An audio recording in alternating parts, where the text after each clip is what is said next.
Kuna watu wanavaa shela na mimba, ndoa ilishafungwa.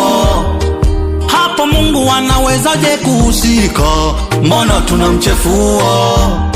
Siku hizi wanaume ni wengi, lakini mume ni adimu. Siku hizi wanawake ni wengi, lakini mke ni adimu. Nisiutese moyo, heri nibaki na Yesu tu.